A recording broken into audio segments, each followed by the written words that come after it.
नाही, यांच्याकडून आवाज आला नाही अजून म्हणून.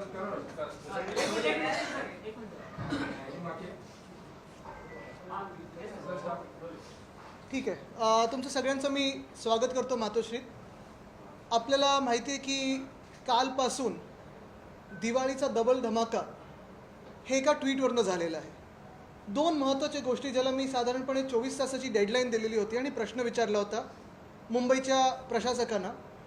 पहिलं म्हणजे जे BST आणि BMCला अनेक वर्ष बोनस देण्याची एक प्रथा होती ती कालपर्यंत पूर्ण झाली नव्हती.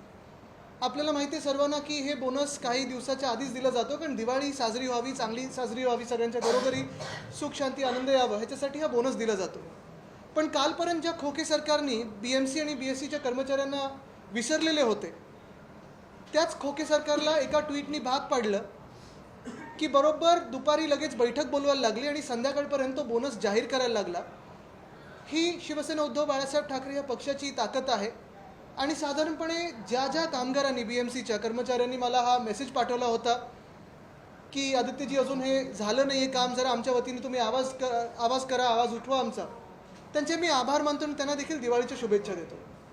दुसरी एक मागणी आपण जी त्या ट्विटमध्ये केलेली होती ती हीच होती की आपल्याला माहिती आहे मुंबईमध्ये साधारण 11 महिने मी एक विषय पकडून ठेवलेला आहे, धरून घेतलेला आहे, तो म्हणजे रस्त्याचा घोटाळा. मुंबईत मेगा रोड स्कॅम हा आपल्या माध्यमातूनच मला वाटतं साधारणपणे 15 जानेवारीच्या आसपास आपल्या प्रेस कॉन्फरन्समधून मी जनतेसमोर आणला होता. त्यावेळी देखील मी सगळ्यांना सांगितलं होतं की जे मुख्यमंत्री बोलत आहेत, जे घटनाबाह्य मुख्यमंत्री बोलत आहेत ते खोटं बोलत आहेत, कारण अनेक ठिकाणी ते खोटं बोलत आलेले आहेत. पण इथे देखील खोटं बोलत होते की 2 वर्षात आम्ही खड्डेमुक्त मुंबई करू आणि कॉन्क्रीटचे रस्ते करू. आपण पाहिलं असेल गेल्या ऑगस्टमध्ये म्हणजे ऑगस्ट 2022मध्ये 5,000 कोटीचे कॉन्ट्रॅक्ट्स हे साधारणपणे इश्यू झाले होते. मग ते रद्द केले कारण त्या कॉन्ट्रॅक्टर मित्रांना मुख्यमंत्र्यांच्या वाटलं की 5,000 कोटी फारच कमी आहे. मग त्यांची मागणी होती अजून एक 6,000 कोटीपर्यंत हे कॉन्ट्रॅक्टने 1,000 कोटींनी वाढवा. ते झालं. आणि जानेवारीमध्ये जेव्हा हे टेंडर पूर्ण झाल्यानंतर आपली प्रेस कॉन्फरन्स झाली तेव्हा 2 महत्त्वाचे विषय आपण मांडले होते, लोकांसमोर आणले होते. एक म्हणजे ॲडव्हान्स मोबिलायझेशन 625 कोटीचं आणि दुसरं म्हणजे साधारणपणे 400 कोटीचा फायदा जो ह्या कॉन्ट्रॅक्टर मित्रांना मुख्यमंत्र्यांच्या होणार होता. हे दोन्ही विषय मांडल्यानंतर अर्थात BKCमध्ये एक मोठा कार्यक्रम घेतला गेला, तिथे भूमिपूजन झालं, वर्क ऑर्डर घाईघाईत दिल्या गेल्या. पण जानेवारीपासून 31 मेपर्यंत कामाची सुरुवात कुठेही झाली नव्हती. थोडीफार इकडे तिकडे झाली असेल तर, पण तशी कामाची सुरुवात जी व्हायला पाहिजे होती ती कुठेही झाली नाही. पण आपल्या प्रेस कॉन्फरन्सेसमुळे, तुमच्यामुळे, प्रेसने हा विषय धरून घेतल्यामुळे आपण पाहिलं असेल 625 कोटी ॲडव्हान्स मोबिलायझेशनचे आणि 400 कोटी जे फायद्याचे होणार होते त्यांना 8% 9% जे काही मिळणार होते ते सगळे रद्द केले गेले. म्हणजे आपल्या प्रेस कॉन्फरन्सच्या माध्यमातून तुमच्या सहकार्याने मुंबईचे आपण 1,000 कोटी तिथेच वाचवले. आता परिस्थिती अशी झाली की पावसाळा निघून गेला, पावसाळ्यानंतर ते कामं सुरू झाली पाहिजेत, पण कामं होतच नाहीत. म्हणजे एक बघा तुम्ही, मी मागच्या प्रेस कॉन्फरन्समध्ये पण सांगितलं होतं की 21-22 वर्षाचे जे कामं आहेत 2,500 कोटीची त्यांना देखील सुरुवात कुठेच झालेली नाही आहे. कारण सगळीकडे कामं थांबवायला सांगितलेत, कारण ही कामं चालू नाहीत आणि ही कामं चालली आहेत असं कुठेही वाटायला नको. दुसऱ्या बाजूला ही 23ची जी कामं सुरू केलीत 6,000 कोटीची, कुठेतरी 1 मीटर खोदलं असेल, 1.5 मीटर खोदलं असेल, बॅरिकेड लावून ठेवले, पण रस्त्याची कामं जशी व्हायला पाहिजे होती ती झाली नाहीत. मुंबईत 31 मेपर्यंत 50 रस्ते पण पूर्ण करू शकले नाहीत, सगळे सेफ स्टेजला आणून ठेवले. हा सगळं पत्रव्यवहार मी करत होतो, राज्यपालांना भेटलो, आपल्या माध्यमातून हे सगळे विषय घेत होतो, म्युन्सिपल कमिशनरना प्रश्न विचारत होतो. आणि हे सगळे होत असताना कालच्या ट्विटनंतर जी टर्मिनेशनची नोटीस मुंबई महानगरपालिकेने काढली होती त्याच्यावर रात्री मला वाटतं 10:30-11 वाजता प्रशासकांनी म्हणजे म्युन्सिपल कमिशनर यांनी सही केली आणि दक्षिण मुंबईचे जे कॉन्ट्रॅक्टर आहेत त्याच्यात 1,680 कोटीची जी कामं होती ती आता टर्मिनेट केली गेली. कदाचित साजरा आम्ही पण करू शकलो असतो. बघा विजय झाला आमचा, आम्ही हेच सांगत होतो तुम्हाला, आम्ही पहिलंच सांगितलं होतं, हे करू शकलो असतो सगळं. पण एक जबाबदार मुंबईकर म्हणून आणि मुंबई 25 वर्ष मुंबई महानगरपालिकेतून जवळून बघत असताना, मुंबईची सेवा करत असताना ह्या अडचणी सगळ्या आम्हाला माहिती आहेत की मुंबई कशी चालवायची असते आणि मुंबई कशी चालते. एखादा रस्ता करायचा असतो, त्या रस्त्याच्या खालती 42 की 43 युटिलिटी असतात, 16 एजन्सीचे NOC घ्यायला लागतात, ट्रॅफिक पोलिसांची परवानगी घ्यायला लागते, तरच तुम्ही तो रस्ता करू शकता.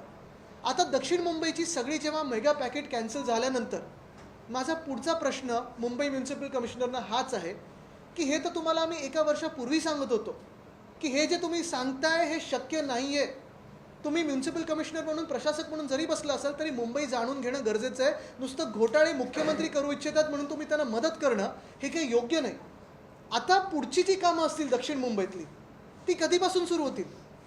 एक तर टेंडर रद्द झाले मोठं, कारण कामच होत नव्हतं. तुम्हाला पहिल्यापासून सांगत होतो की हे 5 जे कॉन्ट्रॅक्टर्स आलेत ते सगळे बोगस आहेत, त्यांच्यावर तर प्रश्न विचारणारच होतो आम्ही. पण आता दक्षिण मुंबईतली कामं रद्द झाल्यानंतर किती दिवसात पुढचं टेंडर येणार? तुम्ही मोठ्या कॉन्ट्रॅक्टरकडे जाणार की जुने कॉन्ट्रॅक्टर्स त्यांच्याकडे जाणार? कामं न होण्याची जबाबदारी कोणाची? अधिकाऱ्यांची असणार की कॉन्ट्रॅक्टर्सची असणार? खरं तर दोघांची असायला पाहिजे. आणि मग हे टेंडर कधी निघणार? कारण आता बघा, नोव्हेंबर तर पूर्ण अर्धा तर निघून गेला. आता साधारणपणे मुंबईत काम करण्याचा सीझन जो असतो, फेअर सीझन, तो 1 ऑक्टोबर तो 31 मे असतो. ऑक्टोबर निघून गेलाय, नोव्हेंबर अर्धा निघून गेलाय, टेंडर येईपर्यंत डिसेंबर निघून जाईल. आणि मग कामं सुरू तरी कधी होणार की पुढच्या पण पावसाळ्यामध्ये ज्या रस्त्यांवर ह्या वर्षी खड्डे पडलेले तिथे परत खड्डे पडणार? वर्षानुवर्ष जी मुंबईचे रस्त्याची कामं असतात टप्प्याटप्प्याने होतात, कारण वेगळ्या वेगळ्या प्लॅनिंग एजन्सी आहेत. BMC आहे, MMRD आहे, SRA आहे, म्हाडा आहे, BPT आहे, रेल्वेज आहे, सगळे आहेत. ह्यांच्यासोबत जी कामं करायची असतात तसं ह्यावेळी न करता काहीतरी उगाच आज कुछ तुफानी करते आहे म्हणून धडाकेबाज कामं सुरू केली, पण कामं कुठेही सुरू झालेली नाही आहेत. आजचं जसं हे टर्मिनेशन झालेलं आहे तसं मी जानेवारीपासून सांगत आलेलो आहे की सगळेचे सगळे कॉन्ट्रॅक्टर्स किंवा जी कामं आहेत ते बोगस आहेत. कॉन्ट्रॅक्टरचं मी एकसुद्धा नाव घेतलं नाही आहे अजूनही, कारण मला कॉन्ट्रॅक्टरशी वाद करायचा नाही, मी कधी करत नाही. कामं करणारे कॉन्ट्रॅक्टर्सच असतात. पण जी पद्धत वापरली गेली, माझा आक्षेप त्याच्यावर आहे. कॉन्ट्रॅक्टर्सवर तर आहेच आणि अधिकाऱ्यांवर पण आहे. कारण आता तुम्ही बघा, जी शहरातली कामं तर रद्द झाली, पण ईस्टर्न सबअर्बमधली जी कामं आहेत 918 की 920 कोटीची काहीतरी कामं आहेत, ते कॉन्ट्रॅक्टर कोण आहेत बघा. ते कॉन्ट्रॅक्टर मुख्यमंत्र्यांच्या कोणाच्या जवळ आहेत बघा. आणि त्याच कॉन्ट्रॅक्टरचा जो चिपळूणमधला ब्रिज पडलेला आहे ते एकच आहेत. मग चौकशी काही झाली आहे का की तो ब्रिज जसा पडला तसा उद्या इकडचे मुंबईतले रस्ते कुठेतरी खड्डे किंवा असे एकदम काहीतरी त्याच्यात फूट पडेल आणि तुम्ही असंच पैसे काढलेत म्हणून दिवाळी साजरी करत राहा? मुख्य गोष्ट हीच आहे की आपण पाहत असाल, जे मी काल सांगितलं की बोनस काल शिवसेना उद्धव बाळासाहेब ठाकरेच्या पक्षाच्या भूमिकेमुळे आणि जे आम्ही खोके सरकारचं डोळे उघडून दिले त्याच्यामुळे काल BST आणि BMCच्या कर्मचाऱ्यांना मिळालं. पण अजूनही मला वाटतं महत्त्वाचा प्रश्न हा आहे की आज ते खात्यात जे पैसे आहेत ते जाणार की नाही. कारण अनेक आश्वासनं या घटनाबाह्य मुख्यमंत्र्यांनी महाराष्ट्राला दिलेत, अगदी दहीहंडीच्या मंडळांपासून सगळीकडे. एकसुद्धा आश्वासन पूर्ण कुठे झालेलं नाही. तसंच रस्त्याच्या कॉन्ट्रॅक्टरबद्दल पुढचा मार्ग काय? रस्त्याची कामं कधी सुरू होणार दक्षिण मुंबईतली? मला वाटतं परवा आपली प्रेस कॉन्फरन्स झाल्यानंतर रात्री BMCने काहीतरी उत्तर दिलं होतं की इथे आम्ही अमुक कामं सुरू केलेत, तिथे तमुक कामं सुरू केलेत. आज मी मागणी करतोय की मुंबईतला एक जबाबदार आमदार म्हणून, आधी जसं मी फिरायचो मुंबईच्या महापौरांना घेऊन आणि सगळे अधिकारी घेऊन आपण पण सोबत असायचं, तशी माझी तयारी, आज माझी मागणी आहे, ज्या ज्या रस्त्यांवर ह्या जानेवारीच्या टेंडरमध्ये कामं सुरू झाली असतील मुंबई महानगरपालिकेच्या प्रशासकांनी मला न्यावं आणि तिथे आपण सगळेच प्रेससमोर जाऊन पाहणी करू की किती कामं सुरू झालीत, कुठे कामं सुरू झालीत. कारण आमचं सरकार तर येतच आहे, तुम्हाला माहिती आहे. सगळीकडे वातावरण आहे की महाविकास आघाडीचं सरकार येणार आणि आमचं सरकार आल्यानंतर ह्या घोटाळ्यामध्ये आम्ही सखोल चौकशी करणार म्हणजे करणार. आणि जे अधिकारी आणि जे कॉन्ट्रॅक्टर ज्यांनी ज्यांनी चुकीचं काम केलं असेल त्यांना जेलमध्ये टाकल्याशिवाय राहणार नाही. कारण मुंबई लुटू देणार नाही, महाराष्ट्र लुटू देणार नाही. आणि आपण हेच पहा, प्रत्येक ठिकाणी आता स्ट्रीट फर्निचरचा जो पण घोटाळा आहे त्याच्यात मी पुन्हा एकदा बोलणारच आहे आपल्या माध्यमातून. पण तिथे देखील आता थोडा प्रयत्न असा सुरू झाला आहे की शेड्यूलवरचे आयटम्स घ्यायचे, नॉन शेड्यूल आयटम्स बाजूला करायचे आणि 22 कोटीचं कॉन्ट्रॅक्टरला पेमेंट झालेलं असं मला कळण्यात आलं आहे स्टॉपवर्क देऊन. ह्या धक्कादायक गोष्टी आहेत. खरं तर ह्या गोष्टी आपल्या देशात झाल्याच नाही पाहिजेत, पण हा सरळ सरळ भ्रष्टाचार आहे. जसं मी सतत सांगत आलो आहे, कर्नाटकामध्ये जनतेने उत्तर दिलं एका भ्रष्ट सरकारला, मध्य प्रदेशमधलं भ्रष्ट सरकार आता तिकडची जनता घालवेल, तसं महाराष्ट्रातलं पण भाजप प्रणित जे सरकार आहे, घटनाबाह्य खोके सरकार, ती जनता घालवल्याशिवाय राहणार नाही. आज पहा ना तुम्ही की जिथे जिथे आम्ही स्कॅमचे जे काही विषय घेतलेत, कुठे ना कुठेतरी भाजपचं कोणतरी एखादा नगरसेवक, माजी नगरसेवक, आमदार पत्र देतात आणि सांगतात बघा आम्ही केलं. ठीक आहे, तुम्ही करा, पण हिंमत असेल तर ह्या सरकारचा पाठिंबा काढा. म्हणजे एका बाजूला जे करायचं ते करायचं, खोके सरकार चालवायचं, पूर्णपणे पाठिंबा द्यायचा, महाराष्ट्र लुटायचा, महाराष्ट्राला संपवण्याचा प्रयत्न करायचा आणि दुसऱ्या बाजूला श्रेयवादत पडायचं. मला वाटतं त्याच्यात मी काही जास्ती जाणार नाही. पण आमचं काम हे लोकांसमोर आहे आणि पुढचे पण जे 4 कॉन्ट्रॅक्टर्स आहेत, कारण ह्या कॉन्ट्रॅक्टर जो दक्षिण मुंबईचं जे कॉन्ट्रॅक्टर होते, ब्लॅकलिस्टिंग होणार की नाही, पेनल्टी भरणार की नाही. बरं, असं मला कुठेतरी सांगितलं गेलं आहे की पेनल्टी पण जी घेणार आहेत ह्या कॉन्ट्रॅक्टर्सकडून ती BMCचं पेमेंट झाल्यानंतर त्याच्यातून पेनल्टी कापणार आहे. मग नक्की कोणाला दंड तुम्ही मारताय? आमच्याच जनतेच्याच खिशावर पैसे दंड मारताय तुम्ही. खरं पेनल्टी ही कॉन्ट्रॅक्टरच्या खिशातून आली पाहिजे. ह्याच्यावर म्युन्सिपल कमिशनर बोलणार आहेत की नाही हा एक मोठा प्रश्न पडतो.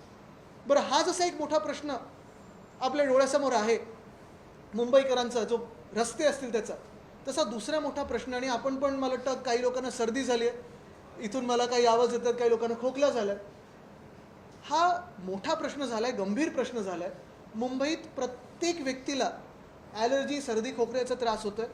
कुठच्या ना कुठच्या तरी व्यक्तीला ह्या धुळीचा त्रास झालेला आहे. प्रदूषणावर सतत आम्ही काम करत आलो. महाविकास आघाडी सरकार असताना आपल्याला आठवत असेल, आरेचं आम्ही 808 एकरचं जंगल केलं मुंबईत. मुंबईने ठाण्याच्या मध्ये जो ठाणे क्रिकेट तिथे रामसर साईट केलं. अनेक गोष्टी आपण फॉरेस्टेशन करत होतो, अर्बन फॉरेस्ट करत होतो, EV पॉलिसी आणली. ह्या सगळ्या गोष्टी आता हे सरकार, खोके सरकार आल्यानंतर बंद झालेल्या आहेत आणि पर्यावरण मंत्री देखील महाराष्ट्राला नाही आहेत. ही गंभीर बाब आहे. आज पहा तुम्ही, आपल्यातून कितीतरी लोक ट्विट करतात, रिपोर्ट्स लिहितात, बातम्या करतात, पण पर्यावरण खात्यातून किंवा पर्यावरण मंत्री म्हणून कोणी आपल्याला ह्या खोके सरकारमधून उत्तर दिलंय का? आज जशी हालत मुंबईची झालेली आहे, सगळीकडे आपण बघताय धुकं धुकं धुकं, स्मॉग सगळीकडे दिसत आहे. आणि मग म्युन्सिपल कमिशनर असेल, कोणी असतील, कुठची कारणं देत असतात की आता कचऱ्यामुळे झालं, कचरा कोण जाळताय, अमुक जाळतंय, तसमुक जाळतंय. ही सगळी कारणं खोटी आहेत. ह्याच्यात आम्ही देखील काम केलेलं आहे. मुंबई क्लायमेट ॲक्शन प्लॅन बनवलेला आहे. त्या मुंबई क्लायमेट ॲक्शन प्लॅनप्रमाणे आम्ही काम देखील करत होतो. एक स्पष्ट कारण ह्याच्यात एवढंच आहे की जे कन्स्ट्रक्शन सुरू आहे बिल्डर्स आणि कॉन्ट्रॅक्टर्सचं, त्या बिल्डिंग आणि कॉन्ट्रॅक्टिंग साईटमधून ही सगळी धूळ येत आहे. ही सगळी धूळ मुंबईकरांना त्रास देत आहे. आणि ह्याचं कारण एवढंच आहे, आधी पण सरकार होती, आधी पण मुंबई महानगरपालिका होतं, आम्ही 25 वर्ष बघितलेलं आहे. कामं एवढीच चालायची, सगळीकडे रस्त्याची असतील, अनेक वेगळी कामं चालायची, पण प्रदूषण एवढं वाईट नव्हतं. ह्याचं कारण एकच आहे की जे नियोजन व्हायला पाहिजे ते नियोजन आज मुंबईमध्ये होत नाही आहे आणि अनेक शहरांमध्ये होत नाही आहे. कदाचित नगरविकास मंत्र्यांना त्यांचं खातं चालवायचं कसं हे माहिती नसेल, पण मूळ गोष्ट हीच आहे की आज मुंबईमध्ये तुम्ही पहा, जिथे जिथे कामं सुरू आहेत, मला एकसुद्धा बिल्डिंग साईट दाखवा जिथे ते हिरवे पडदे लावलेले आहेत, स्प्रिंकलर लावलेले आहेत, अजून काही जे नियोजन म्हणून सांगितलेलं आहे. मार्चमध्ये पण ह्याच प्रशासकांनी अशीच गाईडलाईन काढली होती. काही झालं त्या गाईडलाईनचं? कुठेही दिसली तुम्हाला गाईडलाईन? कुठेही नाही दिसली. आणि परत मग धुकं आला, फॉग आला, स्मॉग आला, स्मॉग आला की परत तीच गाईडलाईन काढतात, बैठक दाखवतात आणि मग काही ना काहीतरी चालतं. पण ज्या मुंबईमध्ये पालकमंत्रीच एक बिल्डर आहेत, त्यांच्याकडून काय अपेक्षा ठेवायची आम्ही तरी? हा मोठा प्रश्न झालेला आहे.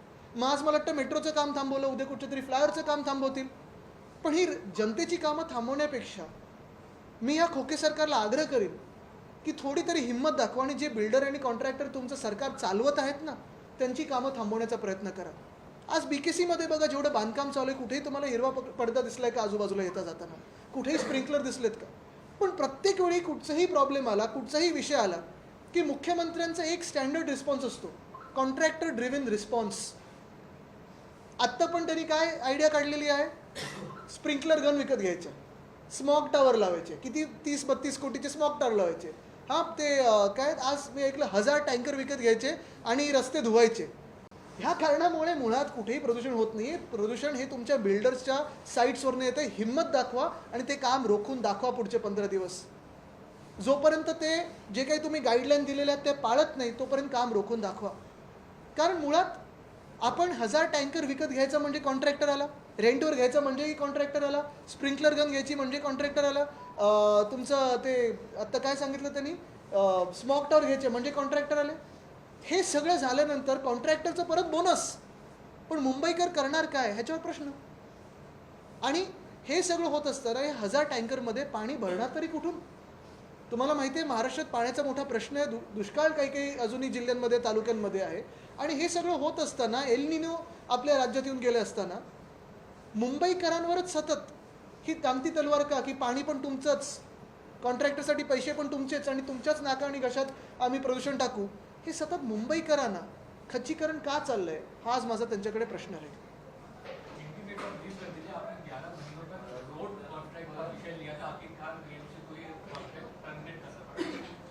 बिल्कुल. कल आपने देखा होगा मैंने एक ट्वीट किया था, उसमें मैंने 2 मांगे रखी थी. पहली मांग तो यही थी कि जो हमारे BMC और BST के कर्मचारी हैं, उनको जो दिवाली का बोनस दिया जाता है, इस साल खोके सरकार भूल गई थी उनको. तो बोनस दिया जाए। तो मेरे जैसे ही ट्वीट आए वैसे ही आप सभी ने उसको दिखाया, उस ट्वीट को दिखाया, और लगभग 6-7 घंटों में ही बोनस डिक्लेयर किया गया। वैसे ही दूसरी मेरी मांग थी कि जो एक कॉन्ट्रैक्टर है साउथ मुंबई के, दक्षिण मुंबई के, यानी वो कॉन्ट्रैक्ट तो रहते नहीं, लेकिन वहाँ के कॉन्ट्रैक्ट्स मिले, लगभग 1600 करोड़ के मिले उनको कॉन्ट्रैक्ट्स, उनके कॉन्ट्रैक्ट टर्मिनेट किए जाए, ऐसी फाइल बीएमसी के अधिकारियों ने म्यूनसिपल कमिश्नर के डेस्क पे रखी थी। तो भी वो झिझक रहे थे कि साइन करूँ कि नहीं करूँ, साइन करूँ कि नहीं करूँ, बॉस क्या कहेंगे, डेप्यूटी बॉस क्या कहेंगे, दूसरे डेप्यूटी बॉस क्या कहेंगे, इसमें ही उनका मन पूरा व्यस्त था। तो मैंने थोड़ी स्पष्टता लाई उनके मन में और मैंने कहा कर ही दीजिए साइन, अभी तो पूरा काम तो हो चुका है, रास्तों का काम तो बंद है, तो फाइल पे साइन कर दीजिए। तो कल एक टर्मिनेट हो गए। लेकिन जो दूसरे अन्य 4 कॉन्ट्रैक्टर्स हैं मुंबई में जिन्होंने कामों को शुरुआत नहीं की है, उनको भी ब्लैकलिस्ट किया जाए, ये मेरी मांग रहेगी। इन्वेस्टिगेट किया जाए, क्योंकि मैं लगभग 11 महीने से बोल रहा हूँ कि ये जो काम है रास्तों का वो स्कैम है, स्कैम है, स्कैम है। और जैसे ही स्कैम, जैसी ही भ्रष्ट सरकार वहाँ भाजपा की कर्नाटका में थी और मध्य प्रदेश में है, दोनों जाने वाली है, वैसे ही यहाँ की जो मिंदे भाजपा की जो सरकार है वो भी जल्द जाएगी। एयर क्वालिटी से जूझने के लिए सीएम ने कई निर्णय लिए हैं, हज़ार टैंकर, स्प्रिंकलर्स, क्या कहते हैं? नहीं, सीएम अगर आप देखें तो जो इलीगल सीएम है उनका हर एक रिस्पॉन्स किसी भी विषय को लेकर हो तो कॉन्ट्रैक्टर ड्रिवन रिस्पॉन्स रहता है। अगर आपको क्रिकेट सही नहीं आता है तो चलो कॉन्ट्रैक्टर को बोलते हैं बैट नहीं खरीदते हैं, फुटबॉल सही नहीं आता है खेलने को तो कॉन्ट्रैक्टर को बोलते हैं फुटबॉल सही करते हैं। वैसे ही अगर आप देखें तो एयर पोल्यूशन का भी जो भी रिस्पॉन्स इलीगल सीएम का रहा है वो यही रहा है, कॉन्ट्रैक्टर ड्रिवन रिस्पॉन्स। 1000 टैंकर्स लाएंगे कहाँ से, कब तक आएंगे, स्प्रिंकलर्स कब तक लाएंगे, स्मोक टावर्स बिठा के कोई फ़ायदा है क्या? मैं भी पर्यावरण मंत्री करके काम कर चुका हूँ, लेकिन कभी भी ऐसे जो कॉन्ट्रैक्टर ड्रिवन रिस्पॉन्स होते हैं उसमें कभी मैं गया भी नहीं, क्योंकि इससे कोई फ़ायदा किसी का होता नहीं है, जनता का फ़ायदा होता नहीं है। शायद उनका फ़ायदा हो सकता है लेकिन जनते का नहीं। 1000 टँकर घेऊन रस्ते धुण्याचा जो संकल्प आहे किंवा ही भूमिका आहे कितपत पटणार आहे यामुळे काय हास्यास्पद आहे। मला वाटतं थोडा अभ्यास करून आणि विचार करून जर त्यांनी पावलं टाकली तर चांगलं होईल। काय आहे ना की कॉन्ट्रॅक्टर्सची मदत करायची सरसकट, म्हणून काही करायचं, थोडं तरी पटणारं खोटं बोला, थोडं तरी शिका मित्रपक्षाकडून। एक मिनिट, इथे इथे असं एक एक करू।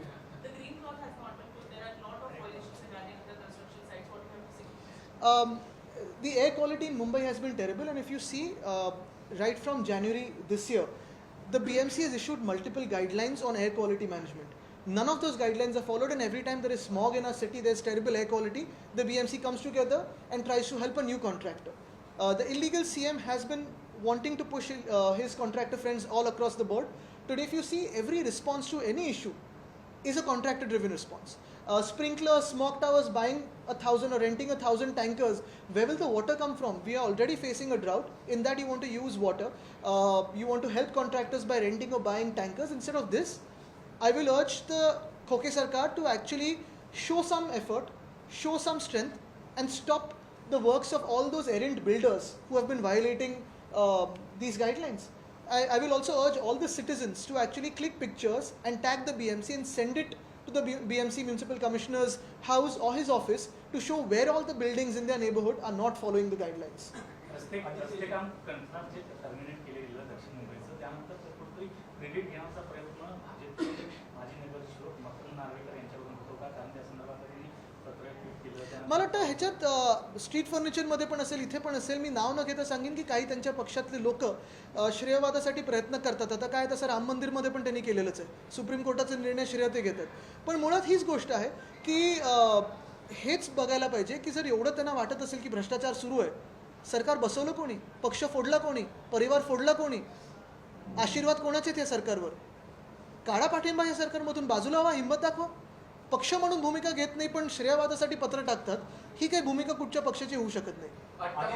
एक मिनिट, असं असं तुमच्या विषयांच्या पेक्षा जरा वेगळा विषय, आज मातोश्रीवर उद्धव ठाकरे नेत्यांची बैठक आयोजित केली होती, काही महत्त्वाचे निर्णय झाले पक्षाच्या दृष्टीनं, तुम्ही माहिती देणार असं प्रधानमंत्री? नाही नाही, मी आज बैठकीत नाही, पण निर्णय घेतले वाईट बॉलला मी आत्ता बॅट टाकणार नाही, कारण नाही दिनेशजी, कसं आहे की हे दोन विषय जे आहेत ते महत्त्वाचे आहेत। आमच्या नेत्यांच्या बैठकीत अनेक विषयांवर चर्चा झाली, या जनतेच्याच विषयावर चर्चा झाली, पण महत्त्वाची गोष्ट हीच आहे की आज मुंबईमध्ये रस्ते होणार की नाही पुढच्या 1.5-2 वर्षात, हा प्रश्न मोठा एक उभा राहिलेला आहे। आणि दुसरं म्हणजे प्रदूषण।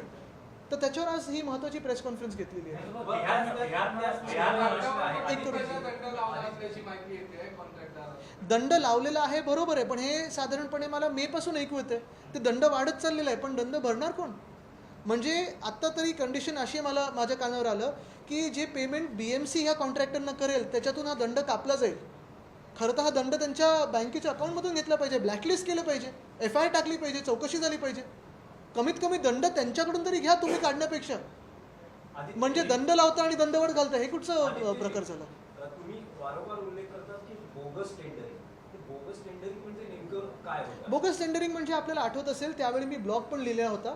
5 कॉन्ट्रॅक्टर्स मोठे आणले आणि 5 कॉन्ट्रॅक्टर्सना 5 पॅकेट्स दिले मुंबईचे.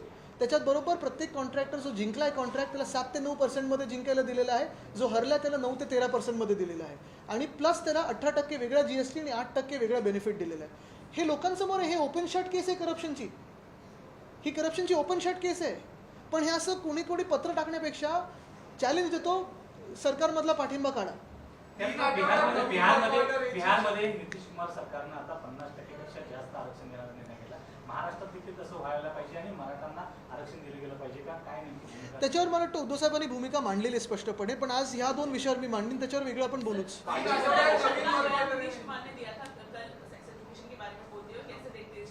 मुझे तो उन्होंने तो वापस लिया, उन्होंने माफ़ी भी मांगी है, लेकिन जो आज महाराष्ट्र के कैबिनेट में गद्दार मंत्री बैठे हैं जो महिलाओं का अपमान करते हैं, महिलाओं को गाली देते हैं, वो आज भी मंत्री करके बैठे हुए हैं. तो भाजपा को क्या न्याय बनता है कि उस पर बात करें? तो यही बात है, किसी भी महिला पे कोई भी कुछ शब्द बोले तो वो उसकी निंदा होनी चाहिए. लेकिन हमारे महाराष्ट्र के कैबिनेट में ऐसे भी लोग हैं जिन्होंने गाली गलौज की है, TV पे की है, गालियाँ दी है, आज मंत्री बन के घूम रहे हैं. ऐसे भी लोग हैं सिद्धिविनायक के न्यास पे अध्यक्ष बने हैं जिन्होंने गणपति बापा के ही प्रोसेशन पे बंदूक रोकी है, पुलिस स्टेशन में जाके फायरिंग की है, लेकिन उनको भी न्यास के अध्यक्ष बनाए. तो सवाल यही उठता है कि महाराष्ट्र में जो भाविक है वो कितने सुरक्षित रहेंगे अगर ऐसे न्यास के अध्यक्ष ये बनने लगे तो. शिवाजी पार्कचं सुशोभीकरण पुन्हा करण्यात येणार आहे. तुम्ही जेव्हा आमदार होता त्यावेळेस देखील तिथे माती टाकण्यात आली होती, त्याच मातीचा त्रास होतोय असं तिथे खासदार देखील म्हणजे, म्हणून आता पुन्हा एकदा सुशोभीकरण. मला वाटतं बघा, मी परत सांगेन, याच्यात कॉन्ट्रॅक्टर ड्रिव्हन रिस्पॉन्स सगळीकडून येत आहे. मूळ गोष्ट हीच आहे की तेव्हा रेन वॉटर हार्वेस्टिंग असेल, स्प्रिंकलर असतील, आणि जे काही सुशोभीकरण असेल छत्रपती शिवाजी महाराज पार्कचं करण्यात जे आलेलं होतं त्याच्यात सरकार पडल्यानंतर किंवा सरकार पाडलं गेल्यानंतर पुढे स्प्रिंकलर्स चालवले का? रेन वॉटर हार्वेस्टिंग सिस्टम चालवले का? कुठेच नाही. मग ते बंद पाडायचे आणि मग परत नवीन काहीतरी करायचं, हा आमचा सगळ्यांचा प्लॅन असतो. पर्यावरण के मुद्दे पर राज्य में पर्यावरण मंत्री नहीं है, जो मौजूदा स्थिति है उस पर सरकार की तरफ से जो इंतजाम करने का दावा किया जा रहा है उस पर आपका क्या कहना है? मुझे लगता है राज्य में तो पर्यावरण मंत्री है ही, लेकिन अगर आप देखें तो दूसरे भी जो अन्य मंत्री है उनका भी काम कैसे चल रहा है उस पर भी एक विचार करना ज़रूरी है. उद्योग मंत्री है लेकिन उद्योग आ रहे नहीं है, FDI आई नहीं, नई FDI का 1 रुपया नहीं आया. हमारे कृषि मंत्री है लेकिन अगर आप देखें तो किसानों की आत्महत्या सबसे ज़्यादा हमारे महाराष्ट्र में चल रही है. ऐसे सारे जो विषय है, ये सरकार जो है, खोखी सरकार व्यस्त है अपनी सरकार बचाने में, लेकिन आज भी जनता की कोई सुन रहा नहीं.